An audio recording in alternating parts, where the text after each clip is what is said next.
Chers exilés.e.es, bienvenue dans les confins de l'Internet, bienvenue en terre des exilés avec vos chers compatriotes habituels, moi-même Mickaël Lauzon, à ma gauche Félix Brassard, What up, bitches? à ma droite Samuel Vanas, bienvenue en 2018 tout le monde. Donc, comment ça va les gars tout d'abord? Ça va bien, ça va bien. Oui, effectivement. Passer un bon temps des fêtes. Là. Oui. Bon. La situation est ce qu'elle est. La situation est pas toujours très rose, mais on va avoir amplement le temps d'en discuter au cours de cette émission, donc je m'avancerai pas trop tout de suite. Non. Donc, année électorale en perspective un peu partout dans le monde. Donc, ce qu'on vous propose comme programme aujourd'hui, c'est de s'intéresser à la politique québécoise dans un premier temps et ensuite de revenir à la politique, d'aller plutôt vers la politique internationale, puisque c'est une année, disons, électorale un peu partout dans le monde. Ouais, 2018, le calendrier électoral est très chargé, donc on a du stock. Exact. Donc, on va commencer tout de suite avec la politique québécoise. Qu'est-ce qui va se passer pour les prochaines élections québécoises qui auront lieu le 1er octobre 2018? Donc, on va y aller parti par parti. Dans le fond, on va commencer avec le Parti libéral du Québec. Qu'est-ce qui se passe avec notre bon vieux parti centenaire, progressiste, qui prend soin de nous autres, parce qu'on sait bien qu'un gouvernement de médecins, ça prend toujours soin de ses sujets. Comment va-t-il le Parti libéral du Québec ces temps-ci? Commencer? Ouais, je peux commencer. sûr, Ça va me réveiller. Faut quand même le souligner. Faut se souvenir que le livre de chevet de Philippe Couillard, c'est la quatrième révolution non pas industrielle, quatrième révolution. Révolution industrielle, ouais, c'est ça. La quatrième révolution. Je pensais que c'était capitaliste, mais en tout cas, bref. Ça revient au même à un certain point. On mettra une petite image au pire, là, pour te donner un peu de montage à faire. Sans image, il n'y a pas de montage. C'est ça, comme tu l'as dit, mais c'est peut-être... Bon. Allez, continue, ouais. Ça part un peu tout croche, là, mais on va s'habituer, inquiétez-vous pas. De toute façon, quoi est-ce que je voulais en venir avec ça, c'est qu'il faut quand même le dire, là, c'est le seul parti progressiste avoué, au sens où le progrès, dans le fond, le développement se fait autant au niveau économique et au niveau social, et le moteur de ce développement dans notre histoire a toujours été le capital, donc le capitalisme et le libéralisme. Puis ensuite de ça, Philippe... De cette façon-là, le Parti libéral porte particulièrement bien son nom. Exact. Ouais, tout est bien fait dans ce beau monde du Québec. Puis, faut quand même le souligner, là, c'est quand même le fun de toujours voir avant une élection les partis sortant de la majorité parlementaire donner des petits cadeaux à droite puis à gauche, faire des lois avec des imbroglios. Moi, je pense à la loi sur les visages découverts, qui a juste servi à, dans le fond, faire peur aux troupeaux, rassurer le troupeau québécois identitaire style José Rivard. Puis leur montrer que bon, là, les visages vont être à découvert dans les autobus. Quand tu vas aller chercher ton chèque de BS, là, la madame ne sera pas voilée. Non, mais cette loi-là est tellement bancale parce qu'après ça, qu'est-ce qui se passe? C'est qu'un individu peut poursuivre cette loi-là. Il va aller au tribunal suprême. À la cour suprême. J'aime mieux mon appellation. Ouais, ça donne le tribunal, à un certain point, c'est ça. C'est plus corsé, là. C'est beaucoup moins égalitaire et juste. Ouais, ça fait moins cours d'école, là. Mais en tout cas, pour finir. Ça fait Zeus un peu, le tribunal suprême. En tout cas, continue. Ouais, mais c'est, ouais. En tout cas, le tribunal du Père Noël. Pour ceux qui connaissent comment ils sont habillés. Puis, c'est ça, dans le fond, qu'est-ce qui va arriver, c'est que les communautés, ou peu importe, les individus musulmans, intégristes, ultra-identitaires, ils vont aller poursuivre cette loi-là, puis elle va être caduque parce qu'elle est contre la Constitution. À un certain point, le Parti libéral du Québec ont quand même une tête sur les épaules. Ils calculent bien leur coût. C'est intelligent. Ensuite de ça, il faut quand même le voir, là, c'est un parti là, qui est éhonté. Moi, c'est ça que c'est débile. Ils s'en foutent. Ils s'en foutent littéralement. Ah ouais, c'est à visage découvert. Qu'on fait un peu tout, là. Ah, mais, hey! Mais vous pensez vraiment que c'est une mesure intelligente? Moi, je crois pas qu'ils ont gagné des points en faisant ça. Ah, personnellement, moi, j'ai l'impression que c'est une espèce de demi-mesure qui leur a attiré de l'inimitié des deux partis. C'est-à-dire que d'un côté, ceux qui étaient vraiment les hardcore multiculturalistes, ces gens-là ont trouvé cette loi-là épouvantable parce que, bien entendu, pour ces gens-là, tout ce qui est limitation, finalement, des droits individuels, surtout en ce qui a trait à certaines minorités précises, pour eux, c'est épouvantable et ça se compare au nazisme et à que sais-je encore. Mais de l'autre côté, pour les gens qui, à une certaine époque, étaient pro-charte, excusez-moi, mais ça les a pas impressionnés, cette loi-là, pas du tout. Non, c'est sûr, mais on est toujours le nazi de quelqu'un. C'est ça que je te répondrais dans un premier temps. Puis ensuite, ensuite de ça, surtout à notre époque, ensuite de ça, qu'est-ce qui arrive, c'est que les gens qui ont pas de voix dans les médias, un certain courant qui va voter pour la CAQ, mais lui peut être rassuré par une telle mesure. Puis, si vous voulez pas, c'est vraiment une loi en 2 temps. Elle va devenir caduque. Donc là, après ça, ils vont dire, mais regardez, nous, on fait nos lois, là, pas pour les imposer en tant que charte, pour faire en sorte qu'on leur tranche la tête arrivé à la Cour suprême. Puis tout le monde, on a des droits là, dans le bel État canadien. Ça, c'est le non-dit de la situation. Non, là. parce qu'il va être dit, je te le dis, ils peuvent leur sortir cette carte-là pendant les élections. Ils vont dire non, on le fait justement pour respecter les droits individuels, Dans le pas fond, l'imposer à la société. Dans le fond, ils ont un discours très clientéliste, dans le fond. Là. Ben- Chaque client va être satisfait, le client est roi, là, puis littéralement. Là, dans ce cas-là, là. Je te dis pas que la loi est géniale, je te dis que c'est un coup de malin, c'est un coup de poker. Effectivement. Puis ils peuvent sortir le lapin des... Je peux mettre mon grain de sel N'importe quel bord de chapeau. dans cette discussion. C'est justement c'est comme une double face. On a la loi 62 puis on a la commission sur le racisme systémique d'un côté. Tu sais, on va flatter puis écœurer les gens d'un bord puis on va flatter inversement les gens de l'autre côté tu sais, on va flatter les identitaires avec la loi 62, mais on va les fâcher avec le racisme systémique en faisant plaisir aux multiculturalistes puis vice Ouais, mais c'est ça. la- Tu la- le dis, ce parti-là agit comme le masque de Janus. Il est tout le temps à 2 faces. C'est tout.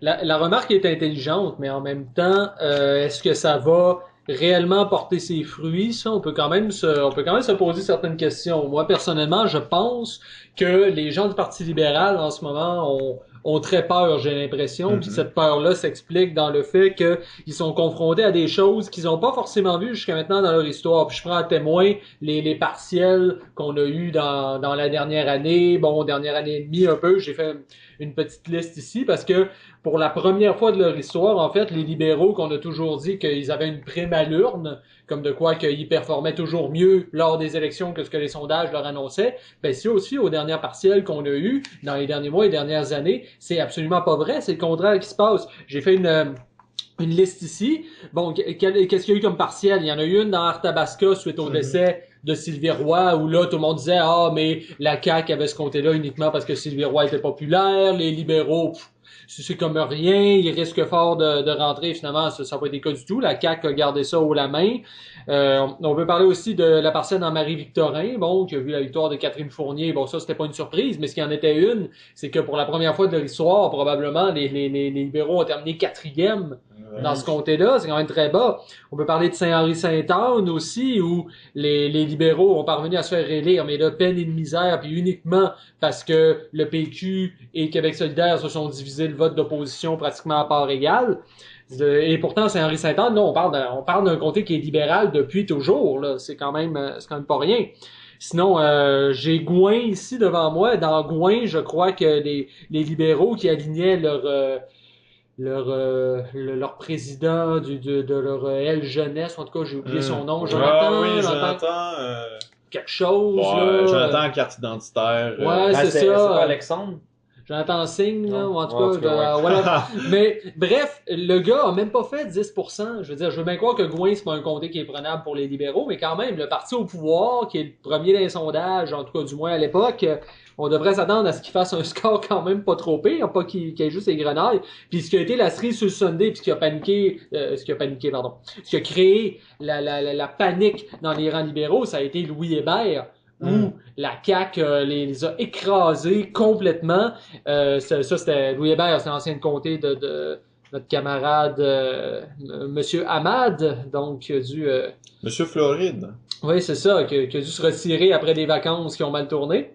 Mais en tout cas, bref, c'était quand même un comté qui était fortement libéral, qui sont perdus, puis à partir de ce moment-là, ça a déclenché, on voit bien, on parle de Père Noël depuis tantôt, c'est un peu le fil conducteur de la soirée, mais tout d'un coup, Philippe Couillard n'avait pas seulement que la barbe, du Père Noël, il commence à lancer des cadeaux un peu partout. Ah, je te donne ça pour les écoles, je te donne ça pour les fournitures scolaires. J'investis pour mettre des gicleurs, des dizaines de millions pour faire installer des gicleurs dans les résidences pour personnes âgées. On est 4 ans après l'histoire de l'île verte, là. On est 4 ans après, pis c'est là qu'ils se décident à sortir l'argent pour des gicleurs. Moi, je pense que ces gens-là ont peur de perdre. Ah ben Je oui, pense qu'ils ont peur de perdre. c'est une politique de faillite, on va se le dire. C'est ça que les libéraux veulent aussi, là, c'est rentrer dans le modèle néolibéral où on s'en fout des nations, puis des États, puis de la société. Là. C'est complètement ça. Puis il faut quand même le dire, là, les petits cadeaux, ils en ont fait aussi aux médecins. Oh, bah oui. Ça, Ils en ont fait à leurs amis. Ils savent, c'est une politique de faillite. Ils savent le système peut pas continuer. Donc il va s'écrouler. Le modèle québécois, il va s'écrouler. L'État-providence ne peut plus être soutenu avec des politiques néolibérales comme celle-là. Le problème, c'est que qu'est-ce que le Québec, sinon son État, parce qu'on a tellement attaqué la nation de toutes sortes de façons possibles que, je veux dire, si l'État s'effondre, qu'est-ce qui reste? C'est un peu triste à dire, mais vraiment, ces gens-là qui s'en seront mis plein les poches, auront peut-être finalement même pas à subir la hargne qu'ils devraient subir, parce qu'il y a plus grand-chose devant eux. Parce que à cause de ce que tu décris, à cause de cette espèce de libéralisme effréné qu'ils imposent, qui cherchent à faire progresser par toutes les façons, puis qui tue le tissu social.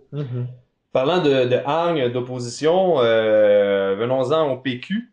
Qu'est-ce qui se passe avec notre cher véhicule de l'indépendance, notre bateau, de croisière? Ben, on écope.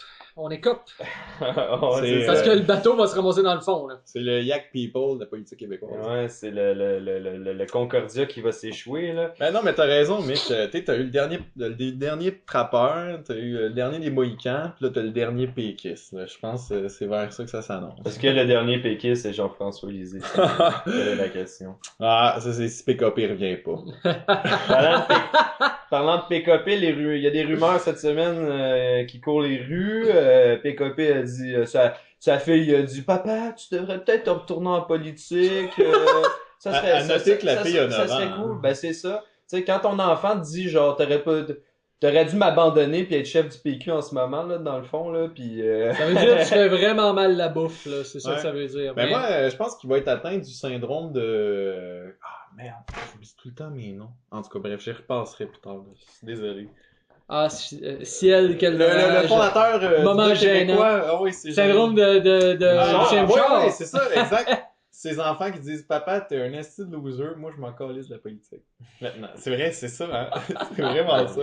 Mais si je peux me permettre de ramener un peu de sérieux ici, pas que c'est pas sérieux, mais enfin bon bref. Parce que là, le PQ, juste rappeler un fait, là, le PQ a quand même dégringolé dans les sondages. Là. Ouais, il est rendu le PLQ, ça paraît pas dans les sondages, non, mais ça paraît en tabarouette. Non, ils ont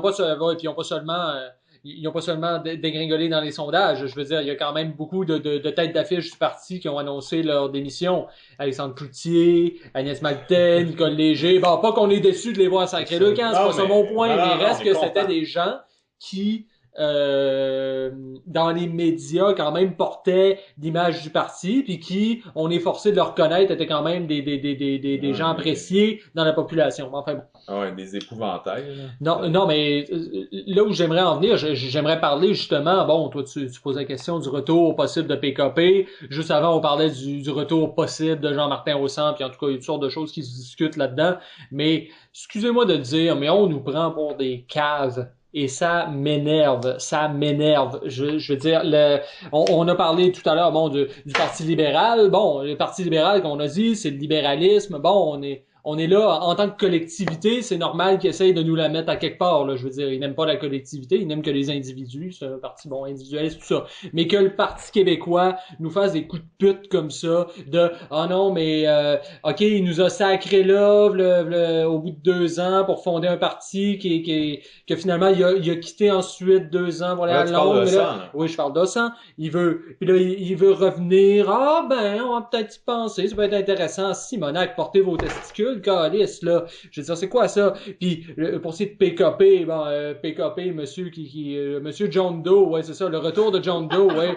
Le retour de l'homme en noir. Je veux dire, regarde, à un moment donné, on mérite vraiment si peu comme peuple, on mérite vraiment si peu d'engagement, on n'a pas... Ça vaut pas la peine.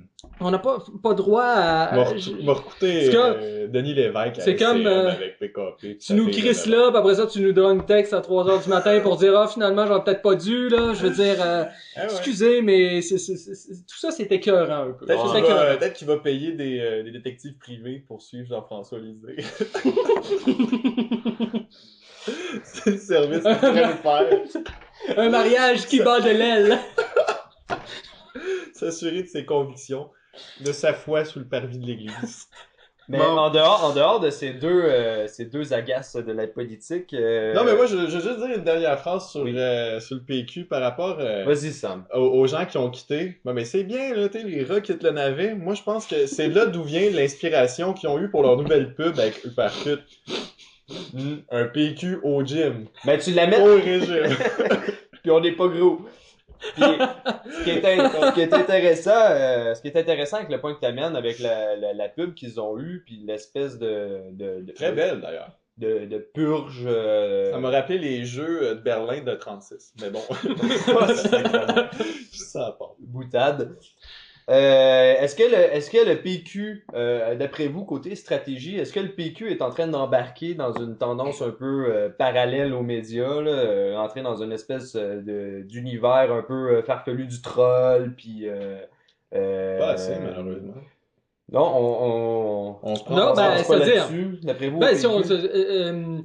j'ai pas l'impression, mais en même temps, je veux dire, le Parti québécois a toujours été une forme de coalition, en fait. Il y a toujours eu des gens avec des opinions très différentes au Parti québécois. Sûrement qu'il y a des gens qui ont un peu de présence d'esprit puis qui se disent, bon, ben, à un moment donné, ça sert à rien d'essayer de faire le jeu de Radio-Canada ou de la presse. Il faut essayer d'aller vers quelque chose de plus audacieux, de trumpiser la campagne en quelque sorte, puis de vraiment comme sortir des sentiers battus, puis de vraiment essayer de frapper là où ça fait mal. Ça sert à rien d'essayer de plaire à des médias qui sont massivement contrôlés par nos adversaires. Je vais pas vous faire un dessin là-dessus. Ben non, Peut-être qu'il y a d'ailleurs, ça, mais j'ai pas l'impression que c'est si bizarre. D'ailleurs, il faut rappeler que jusqu'à tout récemment, le Parti libéral a investi 10 millions de dollars dans la grosse boîte à Monsieur Cochon, là. La grosse boîte de médiatique Oui, c'est ça. Ben, des pour régions les de- gens qui de s'intéressent, Martin Cochon, pour les gens qui l'ancien libéral. s'intéressent à ce sujet-là, il y avait Patrick Bourgeois à l'époque qui avait écrit un beau texte là-dessus où il avait fait un travail d'enquête pour finalement démontrer que Martin Cochon, qui est maintenant le propriétaire d'un empire médiatique au Québec, ben, d'un empire médiatique régional, là, avec le Nouvelliste, avec le Progrès au Saguenay, le Quotidien, tout ça, ben des journaux de région qui auparavant appartenaient à Jessica et donc à Power Corporation et donc faisait partie de la presse, tout ça. Mais il a fait quand même un travail pour démontrer que Martin Cochon, si on regarde ses revenus et ses actifs financiers, tout ça, n'a pas les moyens d'avoir cette de posséder cet empire-là. Puis que en fait, on peut quasiment se demander si c'est pas un prête-nom cette histoire-là un pour homme que de taille. oui, pour que finalement la domination libérale fédéraliste sur les médias se poursuive.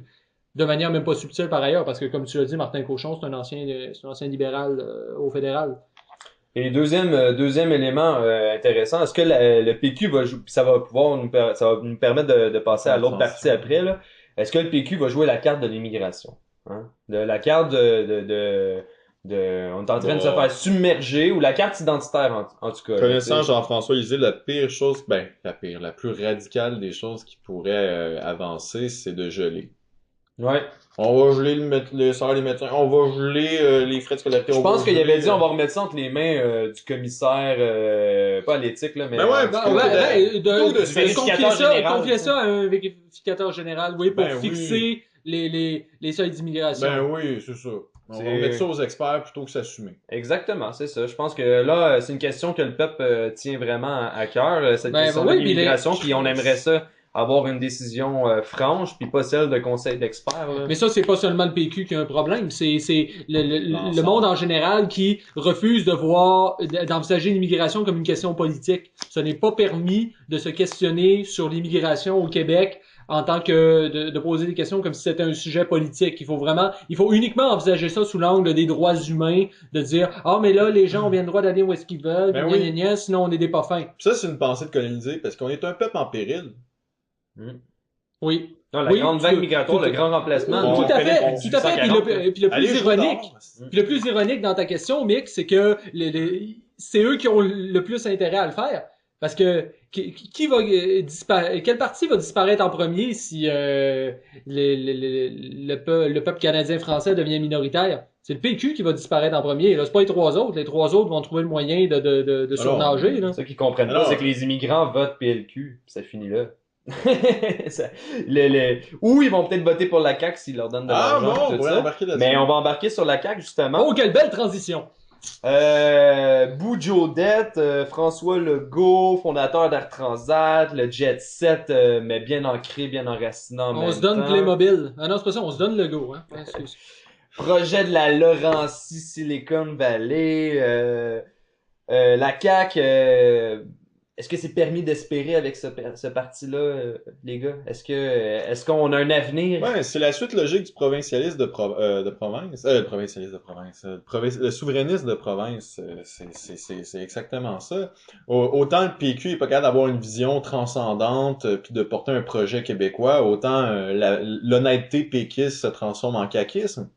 Donc, sauver les meubles, la langue, la culture, en attendant qu'on se fasse dissoudre dans le gros estomac canadien. Là. Ouais, puis à force d'avoir un parti québécois qui a comme seul programme de dire votez pour nous autres, sinon les libéraux vont gagner, ben ça finit que ça se retourne contre eux parce que l'électorat finit par se dire ok, mais si vous avez rien de plus à proposer que le fait de dire vous allez gagner, ben s'il y a un troisième parti qui se pointe puis qui grimpe énormément dans les sondages, comme ça a été le cas de la CAQ récemment, ben pourquoi je voterais pour vous plutôt que pour ce parti-là émergent. Mais Exact. mais on va se dire des vraies affaires aussi. Ce qui fait le succès, la popularité de la CAQ, c'est pas tant les idées, puis c'est pas tant le charisme extraordinaire de François Legault. Ce qui fait le succès de ce parti-là, c'est qu'il y a un écœurement dans la population Il y a un vis-à-vis vide. des deux Ouais. partis qui sont Parti québécois, Parti libéral. Puis chez des gens qui sont pas très politisés, ils y vont par élimination. Moi, j'ai des gens qui m'ont dit ça, hein. On y va par élimination. Ben, on sait que le Parti libéral, c'est pas terrible. On sait que le PQ, c'est pas terrible. Fait que, on va essayer la CAQ, t'sais. Il y a des gens qui raisonnent comme ça. Puis aussi, ben François Legault, ça a l'air d'un gars qui a réussi en économie, contrairement aux autres. Là, il y a quand même cette aura-là pour les petites gens qui se disent ah ouais, lui, il était capable de faire marcher une business. Bon, il peut peut-être faire marcher un État. Ouais, c'est l'effet Trump là, dans un certain sens, sans faire des liens fallacieux. Est-ce que d'après vous... Mais c'est ça le problème, c'est que ça dénote toute la fragilité, l'extrême légèreté du PQ, c'est que t'as toujours l'impression qu'il va te cacher de quoi, parce qu'il dit pas tout, il met pas carte sur table dans ses projets, puis il est pas capable d'assumer non plus. Ben, c'est tout le temps là-dessus Fait que le PQ se fait rattraper. Ben, Là, c'est ça. il veut pas parler d'indépendance, mais les médias et les autres partis politiques parlent de référendum. C'est le puis mononcle, d'indépendance, là, ben, je reviens du temps des fêtes, que t'as peur qu'il te touche la cuisse, là, tu sais, ou le gars dans la ruelle avec son gros trench coat, là. Bon, c'est ça. Bon, les frotteurs. Bon, j'emmènerai pas sur un autre débat avec certaines amies féministes, mais bon. Ouais, faut pas sûr que je dire ça. OK, ben la CAQ aussi, il y en a dans les milieux nationalistes, on pourrait dire plus conservateurs, parlent en ce moment, il y aura au Québec une nouvelle épopée de la survivance. Est-ce que Non, mais- la CAQ est l'Union nationale d'autrefois? Parce que là, tu sais, par exemple, là, j'amène la dernière nouvelle qui était sortie vers la fin de l'année, là, il voulait faire, il offre une politique de natalité s'il rentre au pouvoir, là. Est-ce que ça- on a vraiment affaire à un parti politique conservateur là, ou Ça, si je peux dire quelque chose, bon, il faut faire un petit peu d'histoire ici. La CAQ a commencé en 2011 en se présentant pratiquement comme un parti apolitique. Comme un parti qui était ni de gauche, ni de droite, ni souverainiste, ni fédéraliste, mais qui allait seulement régler les problèmes. T'sais, un genre de parti technocrate. T'sais. Il y a des nids de poules, on va boucher les nids de poules, puis ils seront pas aussi bien bouchés avec personne d'autre qu'avec nous. Là. C'était Macron flop. Ben, oui, un peu. Mais ça a été ça dans un premier temps. Probablement que François Legault tablait que les scandales auraient raison du Parti libéral, mais c'est pas ça qui est arrivé. Donc, ils ont pas eu le choix de se trouver une identité. Puis qu'est-ce qu'ils ont fait? Ben, ils ont renoué, pardon. Lapsus peut-être révélateur, mais ils ont renoué avec ce qui se faisait avant l'époque de l'ADQ. L'ADQ qui avait joué beaucoup sur les thèmes identitaires surtout à la campagne de 2007 pour réussir à arracher quelques plumes au Parti québécois. Puis dans le fond, ça s'inscrit dans toute une espèce de tendance qui effectivement peut remonter à l'Union nationale, comme tu l'as dit. C'est un parti qui n'est pas souverainiste, mais qui joue sur un certain nationalisme de survivance. Mais un autre truc que j'aimerais rajouter aussi par rapport à ça, c'est que c'est un peu un signe des temps. C'est que là, le multiculturalisme devient tellement hégémonique, la modernité, la mondialisation, tout ça, c'est tellement prégnant que les peurs, voyons, tabarouette, excusez-moi, je mets des mots pas dans le bon ordre, que les peuples ont peur de perdre leur identité.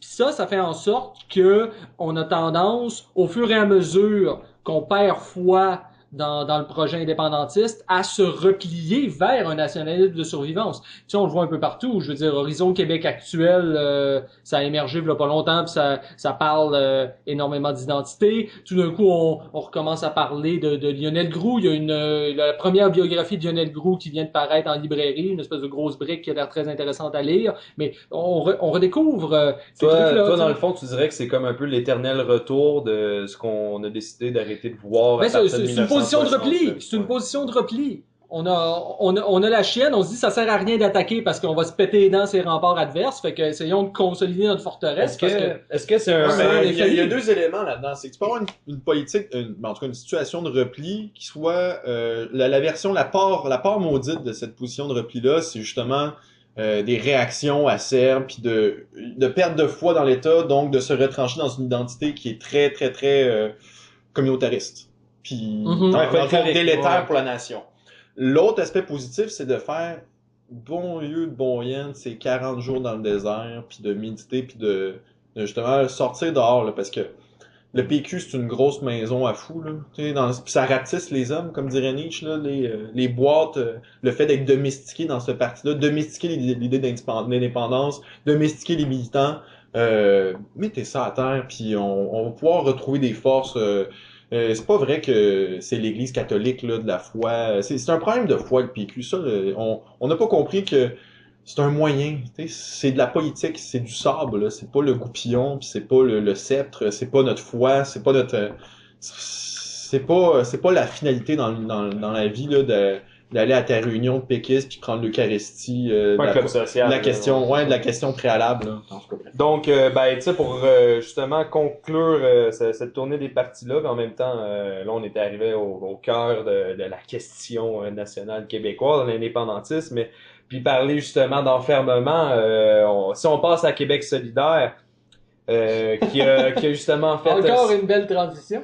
Qui a fait son achat acquisition fusion-acquisition avec Option Nationale. Est-ce qu'on a affaire à Québec solidaire, un parti qui va faire des ravages, une vague orange 2.0 en 2018? Est-ce que Québec solidaire est prête à gagner le pouvoir et à occuper le pouvoir? Est-ce que on va avoir une constituante, messieurs? Est-ce qu'on va se libérer du capital? Moi, je sens beaucoup de mépris dans tes propos et ça me choque. Non, mais vas-y, Félix. Non, toi, tu nous poses la question. Dans le fond, toi, tu nous poses des questions sur les prédictions. C'est de bonne guerre, étant donné qu'on parle d'élections. Moi, est-ce que Québec solidaire peut déferler une vague orange 2.0? Personnellement, ça m'étonnerait. Je mettrais pas ça impossible pour la simple et bonne raison que en ce moment, aucun parti politique n'est aimé. Aucun parti politique est aimé. Le parti politique qui va gagner cette élection-là, ça a l'air un peu poche à dire, mais c'est celui qui va faire la meilleure campagne électorale. Parce que sur le long terme, sur le fondamental, il y a aucun de ces partis-là qui soulève vraiment l'enthousiasme des foules. Donc c'est tout simplement celui qui va le mieux jouer ses cartes pendant la période électorale qui va s'en tirer. Pour toi, il y a rien qui est joué. Il y a pas des cartes plus déterminantes. Non, il y a rien qui est joué. C'est sûr que quand on regarde, il y a une tendance lourde qui veut que le PQ se casse la gueule. Il y a une tendance lourde que les libéraux vont perdre des plumes. Ça veut pas dire qu'ils vont perdre, mais ils vont probablement, s'ils sont réélus, ils vont probablement être minoritaires. Il y a une tendance lourde que QS va faire au moins quelques gains Ils seront plus à 3 sièges, ils vont aller en chercher entre 5 et 10. T'sais. Ouais, mais ça, à Montréal, tout ça, toujours, là, c'est ça le oui, problème. mais tout ça, ça reste des tendances lourdes, mais ça nous dit pas le vainqueur. Ça nous dit pas le vainqueur. Fait que moi, je pense que, ouais, non, les dés sont pas encore, le sort n'est pas jeté, pour citer JC. Mais donc voilà, on peut revenir à QS peut-être. Oui, ben justement, en parlant de la fusion-acquisition d'Option Nationale, est-ce qu'on a affaire à un lobby indépendantiste qui va tirer le parti vers vers une position beaucoup plus indépendantiste, ou c'est un lobby dans le fond cocufié qui va être là comme une espèce de totem partisan de regardez, on est plus indépendantiste qu'on l'était avant. Puis d'ailleurs, n'est-ce pas une contradiction en ça? On en parlait juste avant l'émission que QS se vote dans un indépendantisme queer, où ce que dans le fond il se dit indépendantiste à la base, mais au final il demeure toujours fédéraliste. Là. Est-ce que il y a une aile fédéraliste, il y a une aile indépendantiste, mais on s'entend que c'est quand même étrange parce que l'aile indépendantiste, ils ont besoin d'avoir des gris-gris, des totems comme tu dis, des cocus QS là. Des petits sols, des petits GND pour faire avancer ça, alors que qui va s'afficher fédéraliste au Québec? Est-ce qu'on a besoin d'un gris-gris fédéraliste à Québec? Il y a le Parti libéral, là, toujours. Non, mais quand même assez fédéraliste. Non, ils disent pas, ils disent, oh non, on veut pas de chicane. On veut renouveler le fédéralisme, tout ça, là, puis on veut une solution avec la Constitution. Ouais, mais ils mettent pas de ça d'avant. Mais non, pas de gris-gris. Non, mais de la même manière qu'à peu près personne se dit de droite au Québec, là, c'est aussi le même phénomène. Personne ça enlève pas la réalité, il y a du M, il y a certains gars de Québec, en tout cas, bref, on je sais, on s'éloigne du sujet, mais toi, tu parles de ça, que Québec solidaire, ce que vous amenez, la question mérite d'être posée, parce que là, tous ces gens-là qui nous disent, oui, vous allez voir, on va faire la constituante et tout, puis ça traque pour le projet de pays, mais dans le fond, si tu veux réussir ta constituante, t'auras pas le choix de rassembler un peu les forces vives du mouvement indépendantiste, puis on s'entend que dans les dernières années, qu'est-ce qu'on a vu, c'est que QS fait bande à part. Et ils se mêlent pas au reste du mouvement indépendantiste, là, ces gens-là. Écoute, ils sont même pas capables d'appuyer le Bloc québécois pendant les campagnes au fédéral. Ils sont même pas capables d'appuyer le Bloc. On s'entend-tu que le Bloc, c'est pas un parti de droite, là? On s'entend-tu que c'est pas un parti de coups bleus identitaires trop? Puis même ça, c'est trop pour eux autres. Alors, ce que tu dis, Sam, c'est tout à fait vrai. Il y a une aile fédéraliste à QS. Elle est puissante, mais la tête dirigeante du parti fait comme si elle n'existait pas. Même, je sais même pas si elle est fédéraliste. Elle est plus anti-nationale. Elle est anti-nation. C'est vraiment ça. En tout cas, on va se dire que les fluides de Québec solidaire sont très mouvementés, puis son identité est entièrement libre. Là-dessus, on va sauter un peu du coq à l'âne. On va faire une pause musicale. On va aller en musique avec Révolution conservatrice avec moi, donc Serge. C'est les circonstances. Oui, juste après QS. On se revient après cette pause musicale. Bonne écoute.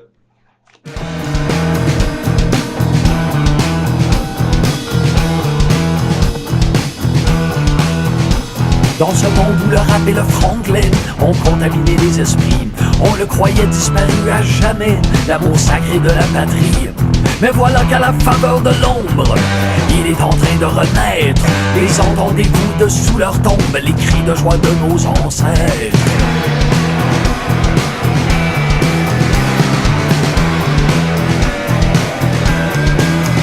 Les ricodons et les sept carrés, qui étaient l'objet de mépris, détrônent ces rythmes étrangers qui nous avaient envahis, l'auréole qu'on avait arrachée aux vieux héros de chez nous, sans nous attendre et restituer à Duplessis et aux chanoines Groux. C'est le retour de Séraphin Poudrier et de nos maîtres draveurs. On remet de l'eau dans les bénitiers et à l'antenne le jour du Seigneur. Le fruit est mûr, il était plus que temps que s'accomplisse la révolution conservatrice. C'est le retour salvateur de nos valeurs fondatrices, la révolution conservatrice. On en veut à l'appel des crucifix, des croix et des clous et des Jésus-Christ. Dans nos parlements, nos hospices, c'est la révolution conservatrice.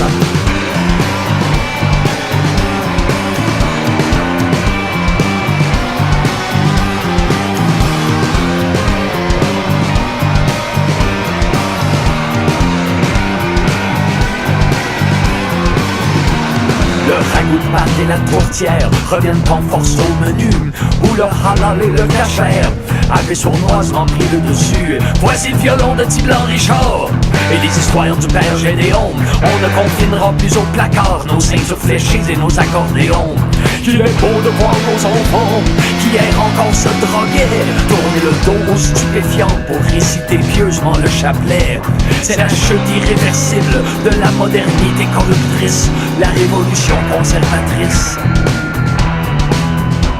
Oui, notre âme est restaurée jusque dans ses moindres interstices, la révolution conservatrice. On en veut à la pelletée des crucifix, des croix et des crues et des Jésus-Christ. Dans nos parlements, nos hospices, dans nos postes de police. C'est la révolution conservatrice. La révolution conservatrice. La révolution conservatrice. Veillez plus que jamais sur votre peuple au mari. Rendez-les vigilants dans la lutte qui n'a jamais de cesse pour lui. Gardez nos familles nombreuses, unies au pied du crucifix et de votre statue, serrées autour du clocher paroissial, groupées sous la houlette de nos évêques et soumises aux directives du vicaire de Jésus-Christ. Que chaque foyer de chez nous soit un bastion inaccessible aux assauts d'une propagande païenne, étrangère à nos mœurs et à notre foi. Ainsi soit-il.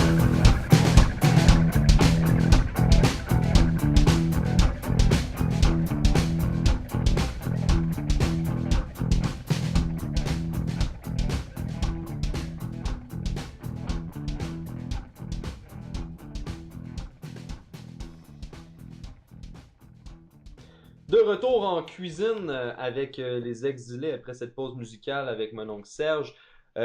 Donc là, on a cuisiné pas mal la politique québécoise, on a fait un beau gâteau, chaque section a été faite, toutes les parties ont été visitées.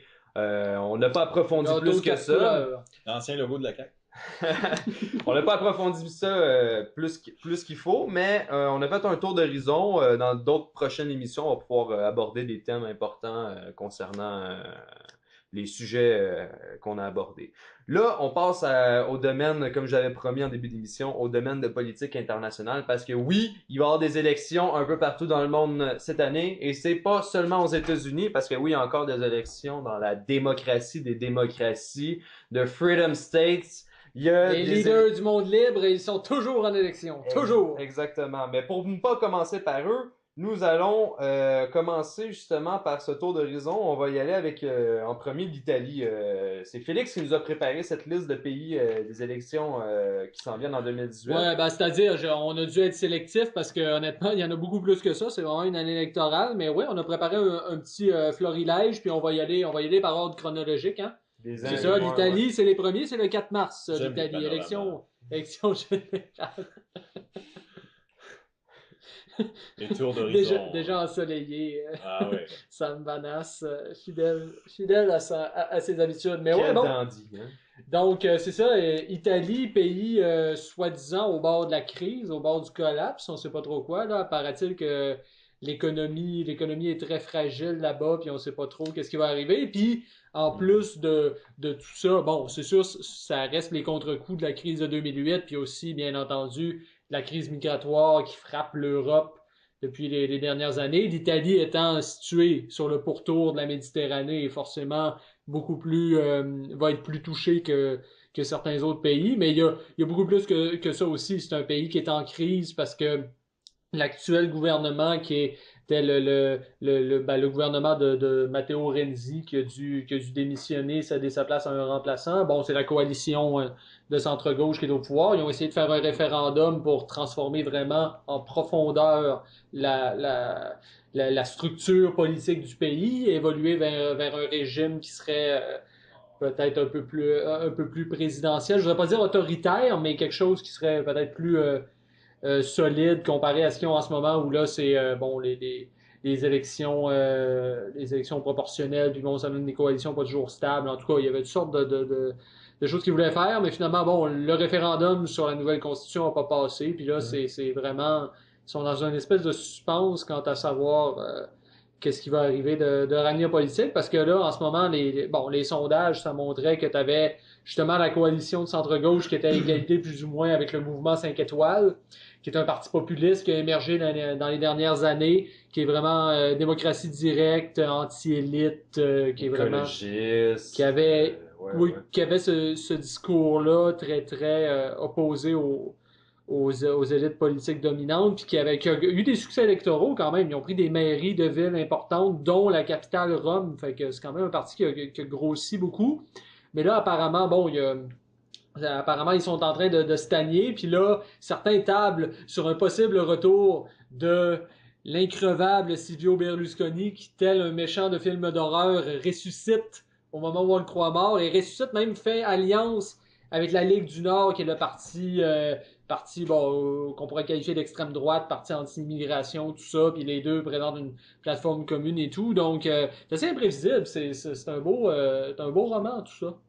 Ouais, ben, tu le vois vraiment que l'Italie, c'est un pays, en tout cas pour ceux qui s'intéressent un peu à l'actualité, c'est rocambolesque, on va dire comme ça. Ça brasse beaucoup. Puis c'est ça qui est drôle, c'est que tu as dit que la Ligue du Nord, bon, c'est d'extrême droite, mais on va se le dire, là, c'est un peu le mouvement de la Catalogne, l'indépendance de la Catalogne pour le nord d'Italie, dans un certain... Mais le plus maintenant, aujourd'hui. Ben, la comparaison me paraît boiteuse. C'est la Ligue du Nord, c'est quand même ceux que, il y a quelques années, ils lançaient du savon aux personnes immigrées, puis qui faisaient des affaires comme ça, là. C'est quand même... Non, je sais que c'est pas de très haut niveau, là, la Ligue Non, du non, Nord. non, je suis tout à fait d'accord avec toi, mais je veux dire, au Québec, on fantasme toujours sur toutes les régions du monde, tous les mouvements indépendantistes, mais on fait pas la distinction. Ou quand ils sont d'extrême droite, ben là, on fait, ah, ben là, non, c'est pas indépendantiste. Ça. Mais j'aimais ça, c'est notre petit côté cocu d'indépendantiste. Moi, j'avais pensé que la Ligue du Nord, c'était un parti qui était beaucoup aimé par le prolétariat, tu sais, la base un peu plus pauvre du Nord, non? Ben, Ok. ce que je me souviens, c'est... Mais dans le Nord, on va se le dire, là, la géographie, le sud de l'Italie, c'est paysan pas mal, c'est pauvre, puis le Nord, c'est riche, c'est Mhm. industriel. Ok. Donc souvent, c'est des petites familles, donc c'est très conservateur de droite, c'est comme la bourgeoisie catholique en France, etc. Les régions les plus riches sont dans le Nord, mais là, Mais depuis le début de la soirée, Mick, excuse. Non, mais j'ai juste deux petites choses à dire avant de passer à un autre pays. Avec l'Italie, faut quand même prendre comme modèle. Je crois qu'est-ce qui va se passer, ça va être la Ligue du Nord avec le parti de Berlusconi, un peu comme qu'est-ce qui s'est passé en Autriche avec le FPE puis les conservateurs de Kurz. Puis ensuite de ça, faut quand même se souvenir de la phrase prémonitoire de Racine. Ce n'est pas une péninsule, c'est un cap. Pour le Sud, ça va être quelque chose dans les prochaines années. Les tensions sociales sont là. Regardez un peu les vidéos YouTube, là, les vox pop dans la rue, là, juste à Naples ou à Syracuse, Ah ouais, ça va pas bien, là. Non, Le monde est fâché. Ah, Je crois ouais. que les gens, l'opinion publique, justement, envers l'immigration, a nettement baissé, là, depuis qu'ils Ben, ont une vague déjà de base, les Italiens sont pas les plus tolérants à ce niveau-là. Hein. Ah, C'est non, pas les Français, c'est pas les Suédois, c'est pas les Allemands, c'est les Italiens. Là. Mm. Déjà c'est autre chose, mais là, effectivement, avec la crise, avec l'insécurité, avec les inégalités sociales, Si vous ça pensez peut qu'il y a du devenir... racisme puis de l'islamophobie au Québec, allez faire un voyage en Italie du Sud. Moi, il y a quelques détails qui sont intéressants à savoir aussi. Il y a quelques banques de grande importance en Italie qui sont dans de grandes difficultés puis tout ça. Ça rappelle le scénario des crises de la dernière crise économique après laquelle la Grèce s'est embourbée dans des dettes puis justement avec une crise sociale sans précédent. Et l'Islande. Et l'Islande, Mais- oui, mais- l'Islande, mais les deux, c'est ça, les deux ont pas réagi de la même façon. non, c'est mais ça. c'est sûr La que Grèce a dû subir des plans du FMI. Puis je pense que l'avenir de l'Italie est soit dans une rédemption avec je veux dire, une politique qui est quand même réconciliatrice entre le peuple et ses élites, et qui va faire, si vous voulez, le ménage sans être péjoratif là-dedans. Ou, d'un autre côté, ça va être la voie de la Grèce, là, donc effondrement économique, social, avec politique des conséquences beaucoup plus graves, parce que l'Italie, c'est quand même un pays plus important que la Grèce dans l'Union européenne. La Grèce, c'est un petit pays sans trop d'importance, mais l'Italie, c'est une grosse économie, c'est un gros morceau. Mais c'est le PIB de la Russie. Mais pour compléter finalement ton questionnement, faut se dire, ok, est-ce qu'il y a des forces là-dedans qui peuvent les aider? Parce que moi, je misais beaucoup sur le mouvement 5 étoiles, mais là, tout à l'heure, j'ai lu que, apparemment, que le nouveau chef qui a succédé à Beppe Grillo, ça a l'air qu'il est beaucoup plus modéré, puis que finalement, il est moins, il joue moins la carte du populisme, je sais pas. Ça veut rien dire. Peut-être qu'il va justement réaliser, il va se faire tasser, là, parce que, je veux dire, c'est un mouvement, tu sais, c'est un mouvement populiste. Les mouvements populistes, c'est assez fluide dans un certain sens. Ça va bouger, parce qu'il y a toujours un vide à vaquer, justement, dans ces situations-là. Puis quand le vide est pas comblé, ben c'est le mouvement taoïste. Non, ouais, c'est très taoïste. Ordo Rerum, Chaos. Chaos. L'élocution latine ce soir. Ouais. Volens, on va faire une coupe. Culturé? Il est-tu culturé? Peut-être l'air d'un latino, mais je parle mal latin. Bon, messieurs, deuxième pays, on va pas aller trop loin, on va aller en Hongrie. Qu'est-ce qui se passe en Hongrie une fois de plus, Félix? Qu'est-ce qui se passe avec M. Orban? T'es en train de changer l'ordre, mais en tout cas, bref, peu importe. L'ordre n'est pas si important que ça, mais bref. Ouais, c'est ça, 8 avril, élection législative en Hongrie. C'est assez intéressant qu'est-ce qui se passe là-bas, parce que bon, le premier ministre Viktor Orban, qui est le grand favori pour pour succéder à lui-même, finalement, pour être élu. Dans les sondages, il pète des scores assez incroyables, mais souvent on va se dire que c'est dans les situations de crise que les grands caractères se révèlent. Puis bon, Viktor Orban, c'était pas quelqu'un qui bougeait beaucoup d'air par le passé. C'était pas une figure connue particulièrement. On s'intéressait pas tant que ça au sort de la Hongrie, mais là, avec encore une fois ce qui revient sur le tapis, parce que c'est un des enjeux centraux en Europe, encore une fois avec la crise migratoire, on a vu que Viktor Orban a été un de ceux qui a été le plus prompt à dénoncer les quotas que Bruxelles voulait imposer, les quotas de répartition de migrants. C'est quelqu'un aussi qui a érigé des clôtures autour de la Hongrie pour protéger le territoire. Finalement, on a vu des images assez incroyables aussi de ces gens-là qui débarquaient du Moyen-Orient ou de l'Afrique puis qui couraient dans les vastes étendues pour essayer de traverser où est-ce qu'ils pouvaient, un espèce de scénario apocalyptique un peu, et puis contre vents et marées, contre la vie de l'Union européenne et des principaux ténors de l'Europe. Viktor Orban, c'est quelqu'un qui a résisté, qui a refusé cette espèce de submersion migratoire. Puis en bout de ligne, c'est pas forcément une question de manque de générosité ou quoi que ce soit. C'est que, je veux dire, dans ces pays-là, ils n'ont pas les mêmes valeurs, les mêmes opinions publiques, tout ça, puis ça peut dégénérer en crise puis en guerre civile assez rapidement, là. Je veux dire, les rapports des pays de l'Est envers l'islam est problématique à beaucoup de surtout dans cette région des Balkans. Oui, ça, tout à fait. Mais donc, bref, c'est quelqu'un qui s'oppose au libéralisme, même lui-même se présente comme un dirigeant illibéral ou allibéral, ou en tout cas... Illibéral, ouais. Je suis plus certain de la terminologie. C'est parce que je pense que c'est une mauvaise c'est comme, il n'y a pas de traduction. Ouais, c'est probablement quelque chose comme ça. Mais enfin, bref, c'est un personnage assez intéressant, c'est un résistant. C'est un gars qui se tient droit pour son pays, puis c'est assez motivant de voir ça, puis c'est encore plus motivant de voir que son peuple, en tout cas, semble derrière lui. On va avoir la confirmation le 8 avril, mais il semble que il fédère beaucoup de gens autour de lui. Ça a un certain charme de savoir qu'il y a des pays comme ça aux marges de l'Europe qui n'oublient pas leurs devoirs, puis qui s'incarnent dans l'histoire, dans leur civilisation. Oui, c'est ça, tout à fait. Qui n'oublient pas leur passé. Je vois pas juste avec des homo festivus. Puis, En fait, Viktor Orban représente à un certain point une autre voie pour une autre Europe. Là, je veux dire, l'Europe de l'Union européenne, le libéralisme, la mondialisation, le village global que l'Union européenne propose, c'est contre ça qui s'oppose complètement. Pas, hein.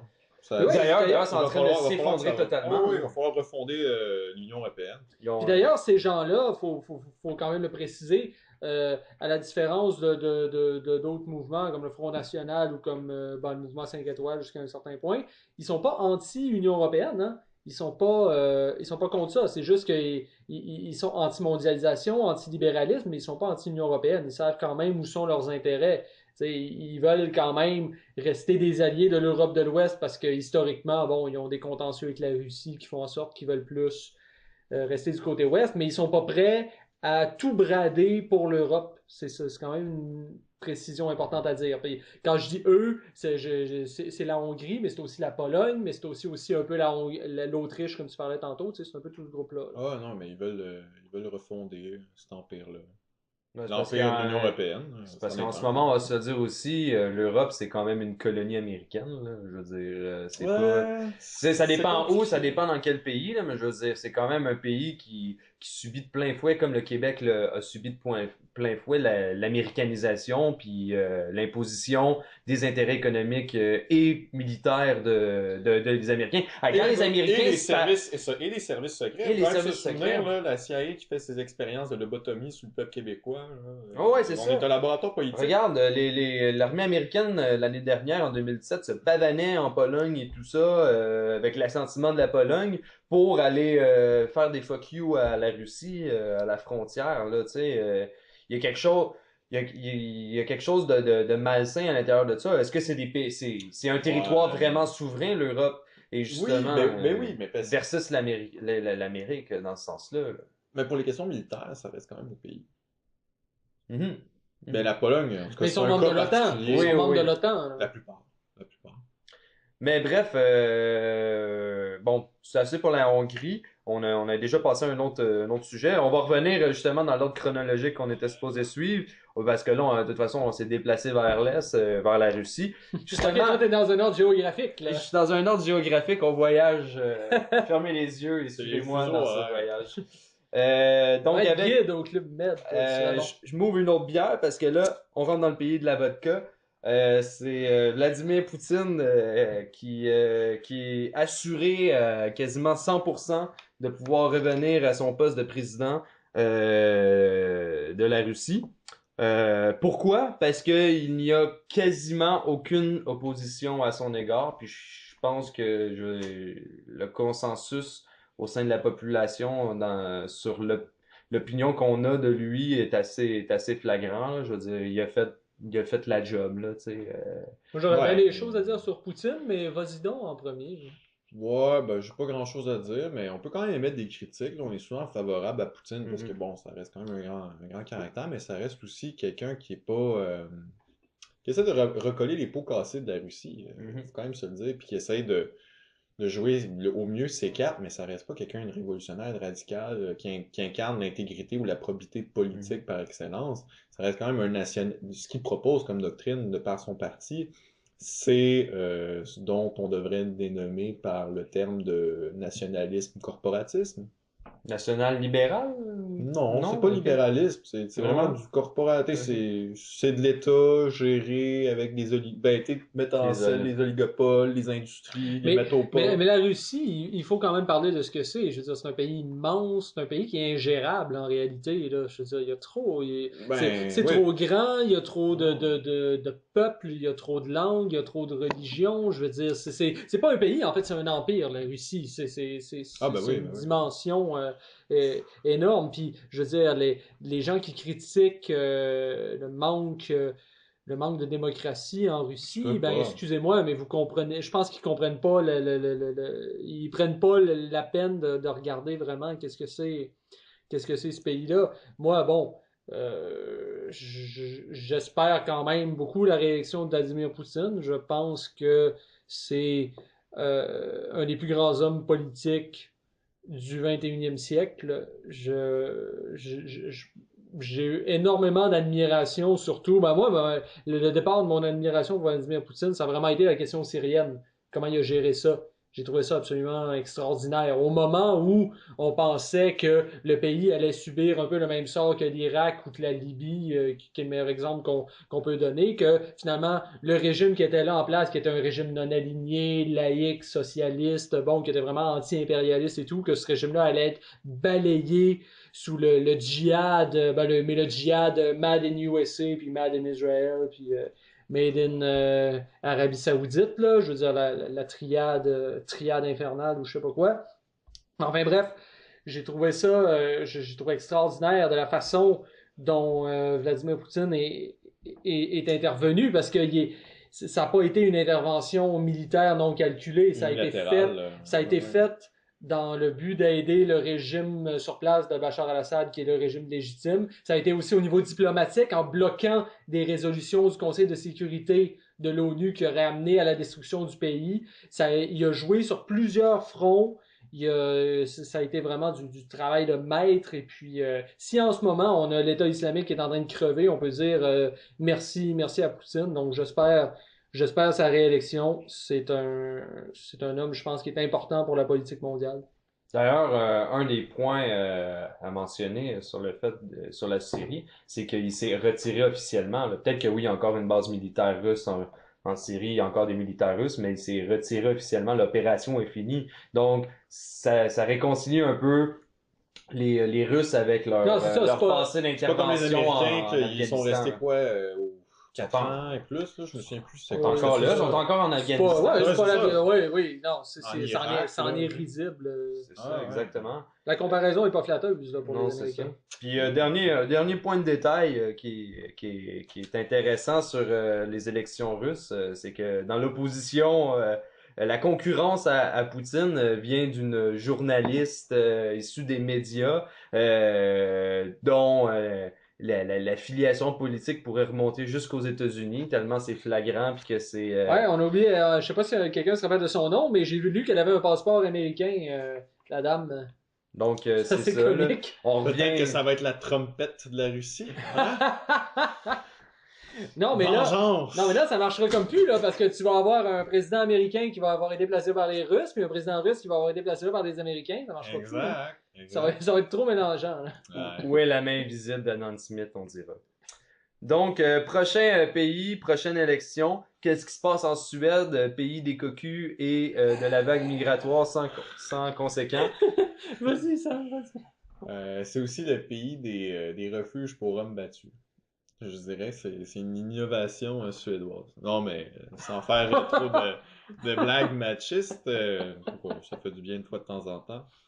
Bon, j'ai rien à dire. C'est quand même un pays inquiétant au niveau des mœurs. Je pense que c'est l'expression la plus flagrante de la haine de soi, puis de la volonté de mourir, loin de la dignité, cependant. Puis, je crois que la présidente qui va être élue, là, c'est des bouts de dire, là, prenez pas ça pour de l'argent comptant, mais elle voulait faire... elle a le projet de faire un peu comme sur les campus américains où il faut qu'il y ait du consentement avant chaque relation sexuelle ou du moins qu'il y ait un contrat établi entre les deux parties. Des affaires morbides. Je sais pas comment on peut avoir de la place pour de l'érotisme dans un monde où tout est géré par l'administration et le monstre froid de l'État. Quand même, il y avait quand même un parlement régional en Suède de quelques années qui voulait faire passer une loi pour interdire de pisser debout. Je veux dire, on écœure Québec solidaire en disant ouais, ça, vous voulez faire l'indépendance tant que personne pisse assis, là, mais dans le cas de la Suède, c'est vrai, ils sont vraiment rendus crackpot à ce point-là. Ouais, mais là, ça, c'est ta masculinité toxique qui parle. Ouais, non, je sais, mais j'ai de la misère à la faire taire. J'ai pourtant plusieurs séances d'autoflagellement. J'ai acheté le dernier livre de Judith Butler, mais ça marche pas. Ça marche pas. Je reste un monstre. Oh! Fuyez, mesdames, fuyez. C'est la future. Est-ce qu'on peut espérer, dans notre perspective, est-ce qu'on peut espérer le mieux pour la putopia de l'Europe? Écoute, si on regarde les tendances d'un sondage, je veux dire, le seul parti qui est vraiment comme opposé à la ligne, parce que bon, ça c'est une histoire qui mérite d'être racontée. Je veux dire, il y a un parti qui s'appelle les démocrates suédois, qui est un parti, encore une fois, qu'on qualifie d'extrême droite, de populiste, en tout cas de bien des choses, puis un parti qui veut mettre frein finalement à l'immigration parce que la Suède, un peu comme l'Allemagne, finalement, a ouvert toutes grandes ses portes aux réfugiés. Et là, vous me voyez pas faire les guillemets avec mes mains, mais en tout cas, je vous dis que je les ai faits, puis ils sont là pour une raison, les guillemets. Mais enfin, bon, tous ces gens-là qui débarquent et qui, finalement, bon, qui font Ouais, il y a du des crime, conséquences. font du viol. C'est Je veux ça, dire, il y a ouais. des quartiers en Suède en ce moment qui ne sont plus habitables. La Ouais. police, il va plus, les services sociaux, ils vont plus. Je veux dire, c'est devenu, il est rendu avec des zones de non-droit. Puis bon, le seul parti qui dénonce ça, c'est les démocrates suédois.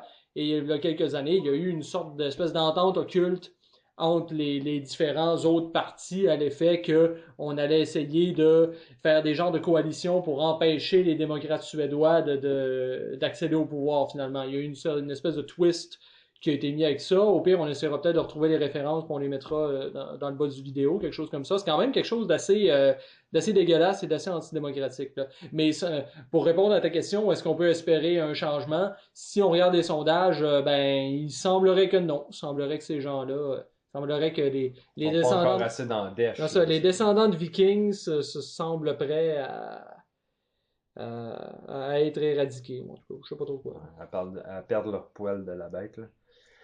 Prochain pays, prochaine élection après celle de la Suède qui sera intéressante, la Libye. Parce que d'où vient le problème migratoire en Europe et un peu partout dans le monde en ce moment, vient du flux incessant de gens qui viennent de l'Afrique, qui payent pour voyager à travers l'Afrique, qui transitent justement par les pays méditerranéens, africains, nord-africains, dont la Libye. Il y a aussi l'Algérie et l'Égypte peut-être, mais la Libye reste le plateau d'envoi en Europe sur Oui, des bateaux. En raison de l'instabilité causée par l'assassinat de Kadhafi par les forces de l'OTAN. Donc, merci Larry. C'est exactement. Et là, on sait que dans le fond, contextualisons l'affaire en Libye. La Libye est un est un pays qui est partagé en plusieurs tribus. En fait, le pouvoir se partage à travers une coalition de tribales qui fait en sorte qu'on va mettre quelqu'un au pouvoir. Jusqu'à tout récemment, c'était Kadhafi. Puis c'est pas un pays qui était démocratique dans le sens occidental du terme, où il y a des élections législatives. Et là, on décide pour un président ou un premier ministre et chaque citoyen a un vote. Non, là, c'est vraiment c'est vraiment mécanique. Dans ta famille, on envoie telle personne, il va aller au pouvoir. C'est des jeux d'influence comme ça. Et C'est là, du tribalisme électoral. c'est du tribalisme électoral. Puis en fait, la famille Kadhafi était l'espèce de famille neutre qui réussissait à coaliser toutes les autres et qui permettait une certaine émancipation économique, politique, internationale de ce pays-là. D'ailleurs, renseignez-vous sur ce qu'était la Libye avant qu'on tue Kadhafi. C'était quand même le pays le mieux portant C'était le pays en le plus Afrique, là. développé d'Afrique, oui. C'était le Exactement. pays où la qualité de vie était la meilleure, puis où l'État-providence était le plus développé et le plus efficace. Et là, espoir pour la Libye qui est dans un chaos incroyable depuis 2011, mais même avant ça. Le fils de Kadhafi qui est sorti de prison parce qu'il était Saïf emprisonné. al-Islam. Saïf al-Islam qui s'intéresse à prendre le pouvoir. Et donc, c'est bon espoir pour les gens qui veulent que cette crise migratoire-là arrête, autant à gauche qu'à droite, de voir que Kadhafi, le fils à Kadhafi, vient de prendre le pouvoir. Messieurs, avez-vous des commentaires? Non, tu résumes bien. Non, ouais, ouais, exactement. T'as tout à fait résumé la problématique. Je veux dire, la Libye est devenue la passoire qui fait en sorte que les migrants montent à l'assaut de l'Europe. Donc, s'il y a un régime fort qui serait incarné par le fils de Kadhafi qui pourrait reprendre le contrôle de la situation, ça réglerait énormément de problèmes et pour l'Afrique et pour les Européens. Donc, on peut quasiment se croiser les doigts puis espérer sa victoire, là. Puis on va souhaiter aussi qu'ils soient en mesure d'incarner ce que tu disais au début dans la mécanique tribale, qu'ils soient la famille neutre, mais les cartes sont complètement chamboulées. C'est pas certain. Il y a rien de certain. Toujours en restant en Afrique, élection assez spéciale d'un pays africain, le Cameroun, parce que il y a un candidat non moins pas connu de l'Afrique, ni de l'Europe, ni des Québécois ici, parce que il a déjà fait des prestations humoristiques. Oui, mesdames et messieurs, Dieudonné amène la quenelle au Cameroun. Il veut briguer la présidence du Cameroun et se pavaner diplomatiquement en France avec l'immunité présidentielle. Diplomatique, excusez-moi. L'ennemi public numéro 1 du monde libre, le maître quenellier, l'inventeur suprême. Je veux dire, j'ai très peu de commentaires à faire sur la situation, excepté que c'est extraordinaire. Je tiens à donner mon appui officiel à Dieudonné. On l'accueillera au Québec à la SSJB. Là. Il y aura plus de problème à la douane. Là. On C'est ouvrira certain, une là, maison monsieur, du Québec madame. au Cameroun, Parce qu'on a juste quand pour même, lui. on a quand même quelques Camerounais ici à Montréal, donc c'est toujours intéressant de... Des gens travaillants qu'on est toujours fiers de collaborer. Les Camerounais sont très gentils, effectivement. Si on sort dessus le Brésil, parce que là, il ne reste plus grand temps. Moi, j'avais un rien petit à dire sur le commentaire, Brésil, c'est Sam qui aurait aimé Parce dire qu'il y a quelque des chose. élections aussi au Brésil. Non, mais le Brésil, c'est intéressant parce que c'est un exemple de pays à la néolibérale sud-américaine. Un peu l'héritage Pinochet, au sens où tu as un État qui fonctionne en plusieurs types d'industries, mais tout le monde est obligé d'être corrompu. C'est de la mafia. Là. C'est le modèle de développement libéral, mais par le bas, par les voyous. Mais ce serait dû à quoi, ça? Pardon? Ce serait dû à quoi, ça? Oh, la culture, les pressions politiques, la manière de faire des affaires. Les manigances. là, ouais. Le néolibéralisme. Ouais. Simplement le néolibéralisme, sans le passé d'héritage européen, kantien. Tu sais, ils l'ont pas, là, vraiment pas. En tout cas, là, pour ceux qui connaissent, là, vraiment de vouloir avoir une fidélité à l'État, qu'on est un individu qui fait confiance aux structures administratives. Là-bas, c'est pas comme ça, c'est un peu plus... Non, c'est une colonie de comptoir là-bas. c'est ok, on fait du népotisme, ce qui est correct. Moi, j'ai rien contre le népotisme, mais ça dépend dans quel régime puis quelle visée que t'as.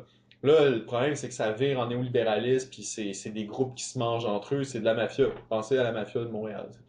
Ok. Dernier pays à survoler. Et à tous les niveaux, jusque même à la présidence, là, la dernière, je me souviens plus de son nom, je la massacre tout le temps. C'était Dilma Rousseff? Dilma Rousseff? Ouais. Corrompu, Lula corrompu. Qui était le favori, en plus, Lula, mais là, il pourra pas se Mais représenter parce qu'ils ont invalidé sa candidature. Mais Donc, oui, mais c'est ça. qu'est-ce qui va se passer? On sait pas. Soit t'es corrompu au Brésil, soit tu crèves. Fais ton choix. Tu sais, soit t'as une balle, soit t'es obligé d'obtempérer puis de négocier avec la corruption Non, ambulant. c'est ça. Mais c'est pour ça que les lois du pays sont affreuses, parce que les lois sont hypocrites. Tout le monde est corrompu. Tout le monde est corrompu, ta loi elle s'applique plus. Dans le fond, il faudrait faire comme Rodrigo Duterte, là, puis sortir la calache, puis faire le ménage. là. Non, je suis pas certain que ça fonctionne bien dans ce pays-là. Parce que les Philippins, c'est quand même un peuple pacifique. Ouais. Tandis que le Brésil, ça peut vite devenir instable. Ah ouais, non, C'est pas un peuple débile, là, homogène non plus. Ah non, le sang latin non, là-bas, non, là, c'est- je veux dire, c'est- mon homme, là, ça... C'est un pays hyper multiculturel, le Brésil. Ben, Faut aussi le dire. pluriculturel au sens où il y a plusieurs cultures pis tout ça, mais c'est pas Oui, multiculturel non, au ok, sens- oui, non, je comprends ce que tu veux dire, oui. Dernier pays à survoler en fin d'émission, bon, je veux dire, un petit commentaire aussi comme le Brésil, parce que c'est pas la grosse affaire, le gros happening.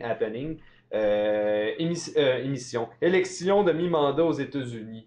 Est-ce que Trump va être ébranlé? Est-ce que ça va être un test pour lui? Qu'est-ce qui va se passer? Juste une petite précision pour ceux qui ne savent pas, mi-mandat, il renouvelle la Chambre basse, donc la Chambre des représentants, il change tous les sièges, et il change aussi un tiers du Sénat. C'est qu'il y a 2 chambres, puis bon, en tout cas, juste une petite précision comme ça.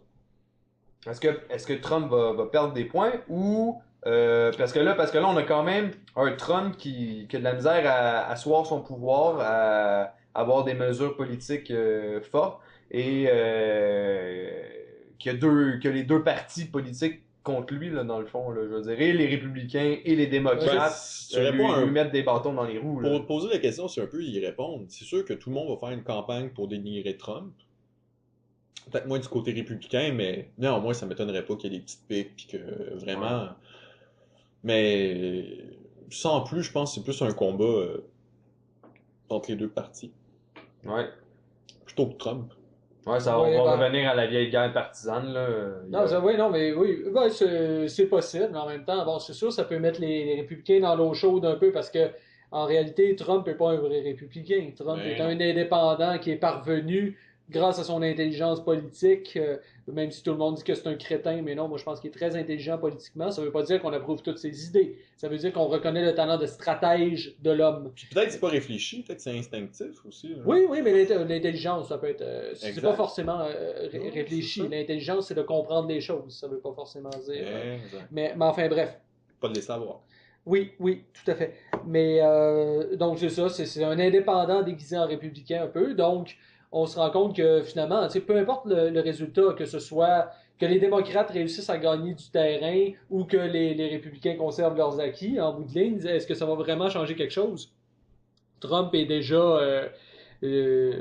attaqué de façon quasi quotidienne et même parfois ridicule. Je veux dire, parfois ça vire à l'obsession. Là. Quand on regarde ce qui se passe dans les médias, là, on se dit, oh boy, je veux dire, Trump a eu certaines déclarations outrancières, mais contrairement à Obama ou à Bush, il n'a pas encore tué personne, il n'a pas encore détruit de pays, il a pas, tu sais, il faut relativiser bien des choses dans la vie. Donc, bon, c'est un autre contexte qui est un peu écœurant, mais... Bon, ben, j'ai rien à rajouter. Sur Trump, c'est toujours un peu les mêmes choses, sérieusement. Comme tu l'as dit, ben, il a pas tué Ben Laden encore. Là. Il a pas utilisé ses drones, il a pas été hypocrite, il est toujours avec son franc-parler. Même pour la question de faire de Jérusalem la capitale, ben, de reconnaître Jérusalem comme la capitale d'Israël, moi, je trouve que pour un président américain, il joue bien les cartes au Moyen-Orient. C'est très difficile d'avoir une action directe en tant qu'État. La preuve, c'est que la Russie avait voulu s'appuyer sur la Syrie pour jouer dans le jeu du Moyen-Orient. C'est très, très, très compliqué, là, les relations. Lui, au moins, il était capable de s'arranger avec l'Arabie Saoudite, dire, hey, il me faut un coupable. Bon, ben, il a pointé le Koweït, Non, le Qatar. Le Qatar, exact. Le Qatar. Là, il intervient directement pour Jérusalem. Là, il place vraiment ses cartes. Moi, je trouve qu'à date, là, c'est pas mal comme jeu. Il va donner de quoi aux Arabes? Il va donner de quoi au monde arabe Ouais, ben, depuis prochainement? le discours, depuis son fameux discours de Riyad aussi, il y a des changements en Arabie Saoudite. Là. Tout d'un Ben coup, oui. il commence à dénoncer les soutiens au terrorisme. L'Arabie Saoudite, dans les dernières années, ils ont beaucoup soutenu Mais il y a une l'État succession. islamique et tout ça. Il y a Puis, une- oui, c'est- mais justement, quand même, il arrive au bon moment puis il place ses pieds. Ah, tu ben sais. oui, non, tout à fait. Puis,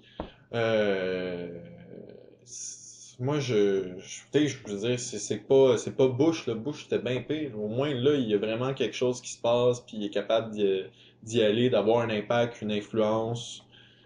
Puis, en même temps, qui a donné Jérusalem à Israël, ça l'aide à se garder en place. Là. Les packs, c'est fort aux États-Unis. Ouais, puis si on rentre C'est dans une la bonne question, protection, hein. si on rentre dans la question israélo-palestinienne, je veux dire, les gens qui fantasment encore sur la solution à deux États, excusez, mais avec la colonisation israélienne, Ben non, je veux dire, la vraiment pas ça, Palestine, non. c'est rendu un morceau de gruyère, là, faut être non, c'est bon. mieux vaut essayer de tabler sur un apaisement des tensions qui est peut-être très hypothétique, je sais pas trop, que d'essayer d'entretenir des vieilles lubies pendant que les Palestiniens meurent sous les bombes, là. Moi, je ferais une ruse de l'histoire. Faites l'Exode, puis on va vous donner la Torah. C'est ça que je conseille. Ok. Bon, pour conclure cette émission avec cette boutade, C'est mais, fort de café quand même, c'est toute une torréfaction. Ouais, Hein. ouais. Oh, oh, oh, oh. Sam a eu son mot de la fin. Félix, un mot de la fin pour toi. Ben, torréfaction, c'était pas mal. Ouais, ben écoute, c'est mon moment François Pérusse, profitez-en. Donc, merci à tous ceux qui nous ont suivis jusque-là. Ça a été une longue émission. On a déblatéré sur pas mal de sujets politiques, surtout qui tournaient autour du sujet des élections un peu partout dans le monde. Donc, suivez-nous parce que nos activités reprennent de plus belle en 2018. On risque de vous offrir encore des émissions.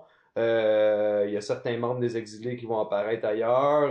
Je veux dire, on est des militants qui s'investissent un peu partout. Et nous sommes toujours dans la perspective de vous inviter aussi à militer, à vous impliquer, à créer de la discussion, à avoir des chicanes au souper avec la famille ou avec les amis, parce que c'est ce qui fait en sorte qu'on se connaît, qu'on se comprend, puis qu'on vit en société, parce que on lave le linge sale en famille ou entre chum, entre blonde, entre amis. Donc, sur ce, je vous souhaite une très bonne journée ou une très bonne soirée, tout dépendamment de l'heure que vous écoutez. Il n'y a pas d'heure sur Internet.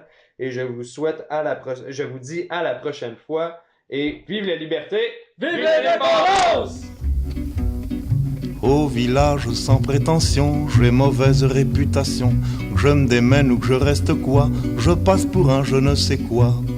Je ne fais pourtant de tort à personne en suivant mon chemin de petit bonhomme.